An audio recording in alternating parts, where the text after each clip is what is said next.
दोस्तों, नेपाल का जेन ज़ी प्रोटेस्ट एक बहुत अहम मोड़ पर आके खड़ा हो चुका है। कुछ नेपाल में बदलाव होने वाला है, कुछ ऐसी अनुभूति आनी शुरू हो चुकी है।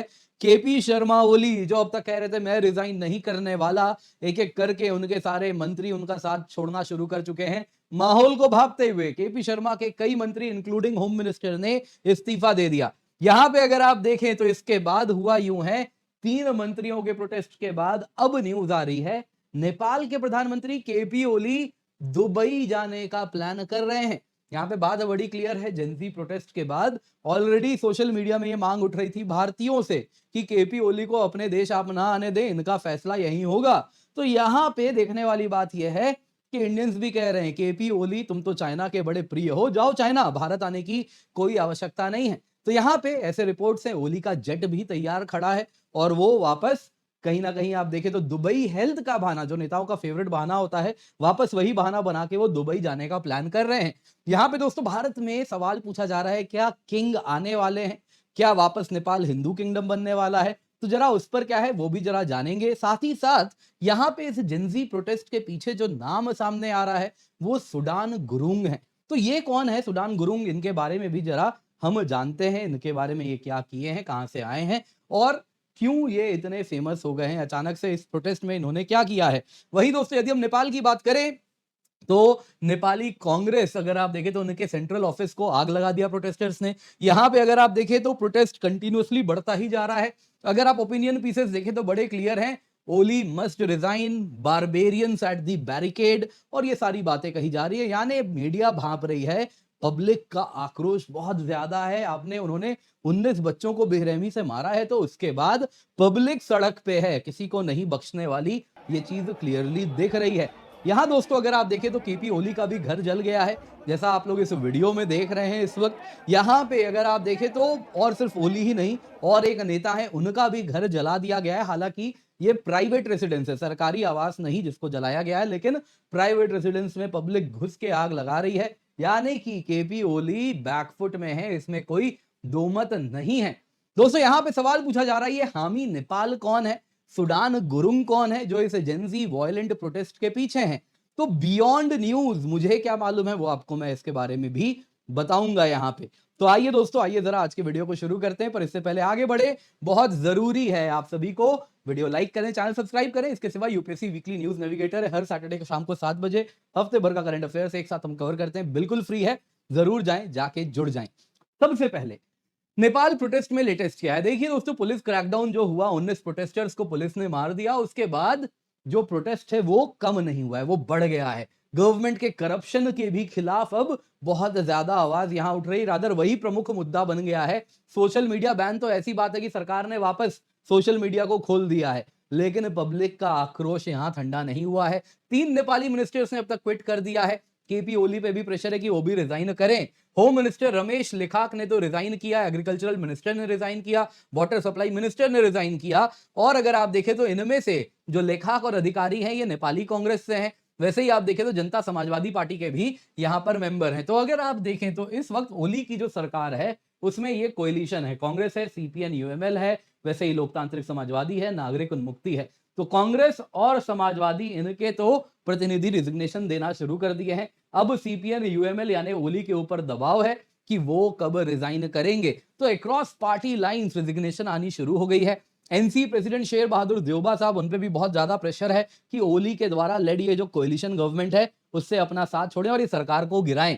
ओली ने दोस्तों मंडे की बात है कैबिनेट मीटिंग भी होल्ड किया, जिसमें कहा सोशल मीडिया बैन हम वापस हटा रहे हैं, यानी सोशल मीडिया को वापस लगा दिया जा रहा है और जो भी इंसिडेंट्स हुए हैं उसका एक इन्वेस्टिगेशन होगा। लेकिन पब्लिक जानती है ये सब कहने सुनने वाली बातें हैं। जो नेपाल में ऑथोरिटेरियनिज्म है इसके खिलाफ अब सिर्फ केवल पब्लिक नहीं, नेता भी बोलना शुरू कर दिए हैं। अपने ही रेजिग्नेशन लेटर में नेपाल के एग्रीकल्चरल मिनिस्टर ने लिखा कि जिस तरफ देश जा रहा है ये ऑथोरिटेरियनिज्म की ओर आगे बढ़ रहा है। इसके सिवा उन्होंने कहा कि ये जो सरकार है जिसने इनोसेंट छोटे बच्चों को जो मारा है उसके साथ अब मैं इस सरकार में नहीं रह सकता, और मैं इस गवर्नमेंट में अगर रहूंगा तो मेरे मॉरल वैल्यूज के खिलाफ है, मेरी पार्टी के टीचिंग्स के खिलाफ है। वैसे आपको बता देता हूं ये नेपाली कांग्रेस के नेता हैं। उन्होंने कहा कि मेरे कॉन्शियंस ने मुझे वार्न किया है और मैं गिल्टी फील करता हूं और मैं एक मॉरल एपोलॉजी देश को देता हूं और साथ ही साथ में अपना इस्तीफा देता हूं, और कहीं ना कहीं केपी ओली के ऊपर भी दबाव है कि वो भी इस्तीफा दें। अब केपी ओली की क्या कहानी है, देखिए उनके बारे में तो आपने जैसा देखा वीडियो में भी, घर को तो पब्लिक ने जला दिया है। अब दोस्तों यहाँ पे अगर आप देखें तो कहा जा रहा है केपी ओली दुबई जाने की तैयारी कर रहे हैं। भारत ने तो साफ साफ कह दिया यहां मत आइएगा कृपया करके। तो भारतीयों का कहना है, तो ये बात देखिए भारत भी समझ रहा है कि एंड ऑफ द डे आप चाइनीज टूज बन के बैठे थे, भारत के हितों के खिलाफ आवाज उठाते रहते थे। आपने एक बॉर्डर डिस्प्यूट जबरदस्ती का बनाया है, आप ही की देन है ये जो भारत और नेपाल के बीच में ये फ्रिक्शन कटुता आप लेकर के आए हैं। हमारे इतने भाईचारा वाला रिश्ता रहा है नेपाल के साथ, उसमें आप जहर घोलते हैं, तो भारत क्या मुंह लेके आप आइएगा। अब दोस्तों कहा जा रहा है ये दुबई भागने वाले हैं मेडिकल ट्रीटमेंट का बहाना बना के, यानी कि बिना इस्तीफा दिए ये भागने का प्लान कर रहे हैं। एक प्राइवेट एयरलाइन हिमालय एयरलाइंस है, उनके लिए स्टैंड बाई पे रख दी गई है। वैसे उसमें चीनी प्लेन उड़ते हैं, तो इससे भी बहुत सारी चीजें पता चल रही हैं। बाकी दोस्तों ओली ने कहा जो एक्टिंग रिस्पॉन्सिबिलिटी अभी मैं डिप्यूटी पीएम को देके चला जाऊंगा, नेपाल आर्मी भी डिप्लॉयड है। लेकिन डिमॉन्स्ट्रेटर्स किसी का नहीं सुन रहे। 19 बच्चों को मारने के बाद पब्लिक में बहुत ज्यादा आक्रोश है। प्राइवेट रेसिडेंस को जो ओली का है उसमें आग लगा दिया, अन्य कम्युनिकेशन मिनिस्टर हैं उनके घर पे भी आग लगा दिया है। तो पब्लिक में बहुत ज्यादा आक्रोश है।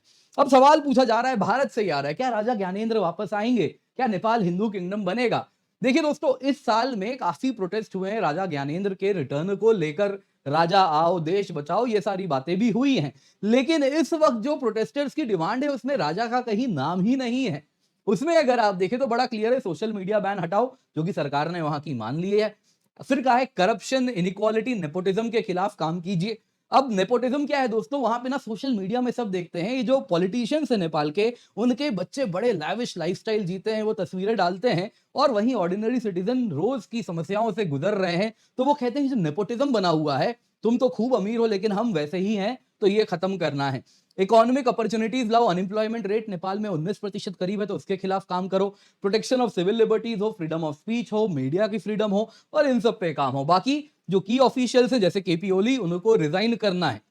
तो इसमें राजा वाला एंगल या फिर हिंदू किंगडम वाला एंगल इस वक्त तो नहीं दिख रहा। लेकिन आपको बता देता हूं प्रोटेस्ट में ना जो डिमांड है बहुत तेजी से बदलते हैं। 3 दिन पहले तक डिमांड बस इतना ही था, सोशल मीडिया बैन वापस जो किया है आपको हटाना है। अब आप देख सकते हैं डिमांड कुछ बदली है। तो प्रोटेस्ट की यही खासियत होती है, बहुत फ्रेजाइल होता है, चीजें बहुत तेजी से बदलती हैं। तो देखना होगा आने वाले दिनों में प्रोटेस्ट किस ओर जाता है।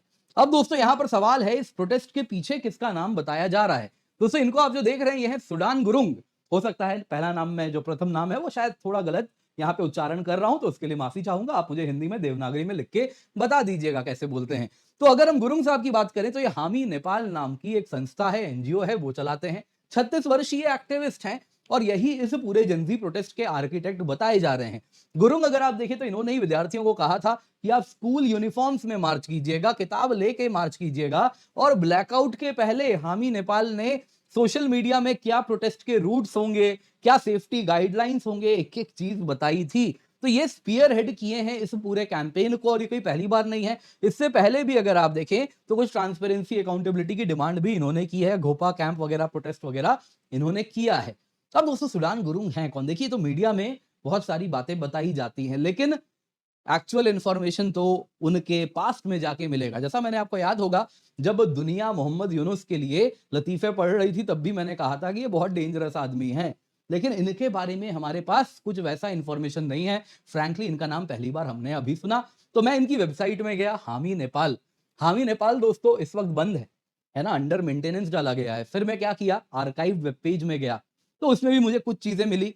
फिर मुझे थोड़ा और गूगल किया तो कहां से पैसा आ रहा है, कुछ कुछ चीजें मिली। तो कुछ कुछ पता चल रहा है, लेकिन अभी मैं बोल नहीं सकता। जब तक वो चीजें पुख्ता ना हो जाएं वो आपके साथ हम शेयर नहीं कर सकते, और शेयर करने लायक होगी तो ही करेंगे भी। तो क्या हो रहा है देखिए तो समय ही बताएगा। और अभी क्या इनके पास will he be the one calling shots, तो इस पर हम और चर्चा तब करेंगे। फिलहाल तो वैसा भी कुछ पक्का नहीं है, आगे क्या होगा तो उसके बाद जरूरत पड़ेगी तो इन पर भी हम चर्चा उस वक्त जरूर करेंगे। बाकी दोस्तों आपको याद देना चाहूंगा आपके लिए आपके मित्र ऊना हम वापस लाए हैं।